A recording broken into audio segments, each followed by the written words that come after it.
இல்லை, நான் பார்த்த அந்த காணொலியில் வந்து நான் வந்து எல்லாமே சொல்கிறாங்க. திருமுருகன் காந்தியை வந்து இந்த மாதிரி எதுக்காக வந்து சீமானை குறிக்கிறேன்னு சொல்லிட்டு கேட்குறாங்க. என்னுடைய பார்வை கொஞ்சம் வித்தியாசமாக வந்து திருமுருகன் காந்தி சீமான் மீது வந்து இவ்வளோ ஆக்ரோஷப்பட்டு இவ்வளோ கேள்விகள் வைக்கிறான்னு சொன்னால் இது திருமுருகன் வாய்மொழி தான் திருமுருகன் காந்தி. மற்றபடி எல்லாம் அவரோட சொன்ன கருத்து எல்லாமே திராவிட அந்த கும்பலோட கருத்தை தான் நான் பார்க்குறேன். வேறு ஒன்றும் கிடையாது. ஏன்னு கேளுங்க, திருமுருகன் காந்தி பேச வேண்டிய அவசியம் என்ன இருக்குது? அண்ணன் செந்தமன் சீமானை பாட்டு திருமுருகன் காந்தி கேட்க வேண்டிய அவசியம் தேவை என்ன இருக்குங்க? சொல்லுங்க பார்ப்போம். அதுபோல் இந்த திருமுருகன் காந்தி நினைக்கிற அளவுக்கு சீமான் கிடையாது. செந்தமன் சீமான் வந்து ஒட்டுமொத்த தமிழகத்துக்குமே சொந்தக்காரர். அவர் அடுத்த தலைமுறை பிள்ளைகளுக்கான ஒரு வழிகாட்டி. என்ன, இப்போ 26 தமிழக முதலமைச்சராக வர வேண்டிய ஒரு ஆள் செந்தமன் சீமான். அவரை குறி வைக்க வேண்டிய பேச வேண்டிய தேவை இங்கே என்ன இருக்குது? நம்ம அப்படி தான் பார்க்கணும் திருமுருகன் காந்தியை. ஏங்க இத்தனை நாள் பேசாமல் திருமுருகன் காந்தி இப்போ பேசுகிறாரு? சீமான் வளர்ந்துட்டாரு. அந்த வளர்ச்சி அவருக்கு பொறுத்துக்க முடியல.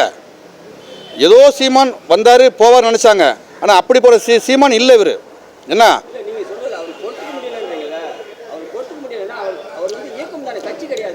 நான் திருமுருகன் காந்தியே இல்லைன்னு சொல்கிறேன்னே. நான் இந்த பதிவு நல்லா பாருங்கள். நீங்கள் கேட்குறது திருமுருகன் காந்தி சொல்கிறீங்க. நான் திருமுருகன் காந்திக்கே பதில் சொல்லலை. திருமுருகன் காந்தியை இந்த கேள்வியை கேட்க வச்சு பிறகு கேட்குறாங்க பார்த்தியா? நான் அவங்களும் சொல்லிட்டு இருக்கேன். இங்கே திருமுருகன் காந்தி வாய் மட்டும்தாங்க. ஏன்னா திருமுருகன் காந்தி கேட்கலாம். ஒரு திருமுருகன் காந்தியில் அந்தளவுக்குலாம் ஒரு அறிவான கிடையாது, அவ்வளோ கெப்பாசிட்டி கிடையாது அவர்கிட்ட. திருமுருகன் காந்தி ஒரு இயக்கம் வச்சுருக்காருங்க. அந்த இயக்கத்துக்கு எத்தனை பேர் இருக்காங்க சொல்லுங்கள் பார்ப்போம். யாரும் கிடையாது. சும்மா ஒரு லெட்டர் பேட் கட்சி வச்சுருக்காரு. அவருங்க இருக்காரு அப்படின்னு தான் அடையாளம். ஆனால் அண்ணன் சீமான் அப்படியா? அப்படி கிடையாது. அண்ணன் சீமானுக்கென்று ஒரு கொள்கைகள் கோட்பாடு என்ன இருக்குது. அவர் பின்னால் நீங்கள் கோடிக்கணக்கான இளைஞர்கள் குமிஞ்சு நிற்கிறானுங்க. ஏன்னா அதை பொறுத்து கொள்ள முடியாமல் திராவிட கும்பல் திருமுருகன் காந்தி போல வாடகை வாயை வைத்து பேச வைக்கிறது. இதுதான் நான் புரிஞ்சுக்க. முதல்வர் ஸ்டாலின் வந்து ஐயா சீமானை வந்து கேள்வி கேட்க மாட்டார். இதுவரைக்கும் கேட்டதே கிடையாது. இதுபோல் சில ஆட்களை வைத்து தான் கேட்பார். இப்போ பரந்தூர் விமான நிலையத்தில் பாருங்கள், அந்த ஏர்போர்ட்டுக்கு எதிராக வந்து அண்ணன் போராட்டம் பண்ணாங்க. அந்த மக்கள் நின்று அந்த ஏர்போர்ட் தேவையில்லை, இங்கே விமான நிலையம் தேவையில்லைன்னு சொல்லிட்டு அண்ணன் போராடுறாங்க. அது மக்களுக்கு துணையாக நிற்கிறாங்க. அதுபோல் அனகாபுரத்தில் வீடெலாம் இடிக்கப்படுது. அதுக்கு யார் முதல்ல போய் குரல் கொடுத்தது?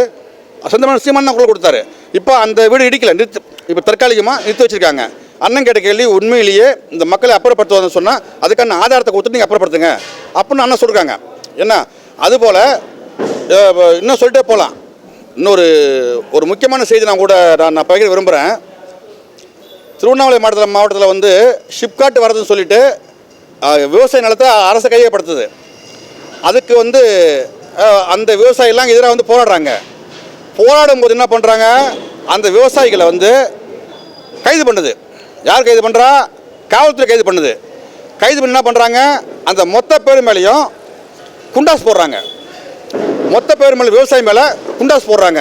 அந்த குண்டாஸ் போடுற வழக்கை வந்து அண்ணன் செந்தமன் சீமான் குறுக்கிட்டு பேசும்போது ஒரு ஆளுகின்ற அரசு விவசாயி மேலே குண்டாஸ் போடுதுன்னு சொல்லிட்டு தனது கண்டனத்தை வந்து அண்ணன் சீமான் கொடுக்குறாங்க. அதுக்கப்புறம் தான் அந்த குண்டாஸ் வந்து வாபஸ் ஆகுது. இப்படிப்பட்ட ஒரு தவறான போக்கில் போகிற திராவிட முன்னேற்ற கழகத்துக்கு ஒரு அச்சம் வந்திருக்கு. அந்த அச்சம்தான் அடுத்த முதலமைச்சர் சீமா வந்துடுவாரோ என்ற ஒரு அச்சம். அந்த அச்சத்தை கெடுப்பதுக்கு தான் திருமுருகன் காந்தி பேசிகிட்டு இருக்காரு. வேறு ஒன்றும் இல்லைண்ணே, நம்ம அப்படி தான் பார்க்குறோம். ஏன்னு கேளுங்க, இப்போ வந்து ஒவ்வொரு போராட்டம் இங்கே இருக்கிற சின்ன பிரச்சனை, ஆசிரியர் பிரச்சனை, மாணவர் பிரச்சனை, மீனவர் பிரச்சனை, செவிலியர் பிரச்சனை, எல்லாத்துக்கும் போராடக்கூடிய ஒரே ஆள் யார் இருக்காங்க? அண்ணன் செந்தமன் சீமான் தான் இருக்கார். என்ன, ஆகவே தான் சீமான் வளர்ச்சியை பொறுத்து கொள்ள முடியாத திராவிட அரசு சீமானை பார்த்து அஞ்சுகிறது, பயப்படுகிறது. வருகின்ற 26 செந்தமன் சீமான் அரியணை ஏறிவிட்டால் நம்ம திராவிட கும்பல் ஆட்டம் கண்டு போயிடுவாங்கன்னு சொல்லிட்டு பயம்.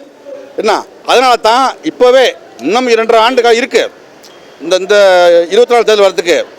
இவங்க ஆட்சி முடிய 2 வருஷம் இருக்குது, 26 வர்றதுக்கு. அதுக்குள்ளாவே பயந்துட்டு தான் சீமானை பார்த்து இந்த அரசு அஞ்சு நடுங்கி தான் இந்த வாடகை வாயை வச்சு பேச வச்சிருக்கு. திருமுருகன் காந்தியோட வார்த்தை கேள்வியே இல்லை. இது ஒட்டுமொத்த திராவிட கும்பலுடைய கேள்வி. இது அது வாய் மட்டும் திருமுருகன் காந்தி, அவ்வளோதான், மற்றபடி ஒன்றும் கிடையாது. எவ்வளவோ தலைவர்கள் இங்கே இருக்காங்க.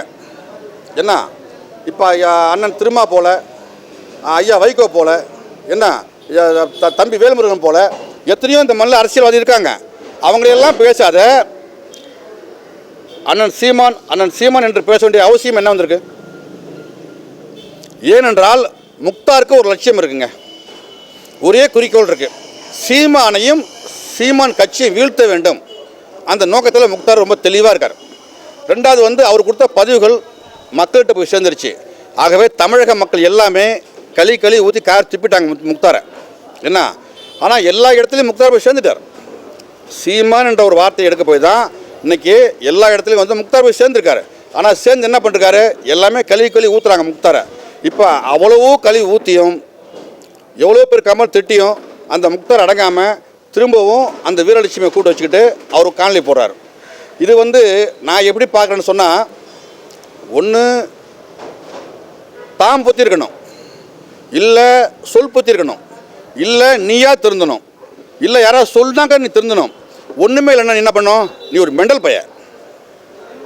இவ்வளோ பேர் சொல்கிறாங்கல்ல, கேட்கணும்ல, நீ அடங்க மாட்டேங்கிற சொல்லு பார்ப்போம். அப்போ நீ நல்ல ஒரு மனநல மருத்துவரை பார்த்து இப்போதைக்கு நீ வந்து நல்ல உடம்பு நீ பார்த்துக்கோ. ஓ மூளை மெண்டலாகி போய்ட்டு, நீ மனநலம் பாதிக்கப்பட்டு போச்சு. திருப்பி அந்த வீரலட்சுமி நான் நம்பினேன், இன்னும் வீதிக்கு வந்துடுவேன். ஏன்னா நாங்கள் வந்து அப்போயாவது அரைக்கோவில் தான் விட்டோம். ரொம்ப கண்ணியமாக தான் நாங்கள் வந்து வார்த்தையை பயன்படுத்துகிறோம். அண்ணன் சீமானும் கண்ணியமாக தான் பயன்படுத்துகிறாரு. ஆனால் உன் விஷயம் நீ உடன் பிறந்தான், அவ்வளோதான். இஸ்லாமியனாக இருந்தால் கூட நீ ஒரு தமிழன்ற பொருள் நாங்கள் பார்க்குறோம். நம்ம ஏன் ஒன்று விட்டு வச்சுருக்கோம், நம்ம நீ என்னுடைய உடன் பிறந்தான் அந்த ஒரே ஒரு காரணத்துக்காக விட்டு வச்சுருக்கோம். அதை நீங்கள் மரியாதை காப்பாற்றிக்கணும். அதை காப்பாற்றாமல் திரும்பவும் நான் வீரலட்சுமியை போட்டு சீமானை வீழ்த்தணும்னா, சீமான் நீ இல்லைப்பா, உங்கள் ஒப்பன் தாத்தையும் பூட்டான வீழ்த்த முடியாது. ஏன் தெரியுமா, அவர் செந்தமிழன் சீமான், உலக தமிழின் ஒத்த நம்பிக்கை ஒரு சீமான். அவரை நீ நினச்சி கூட பார்க்கக்கூடாது. ஏன்னா இந்த காணொலி கண்டாவது பேசாமல் கவனமாக வாயை மூடிட்டு பொத்திக்கிட்டு பேசாமல் இருக்கணும். திருப்பி வார்த்தை விட்டால் வேறு மாதிரி ஆகிடும்.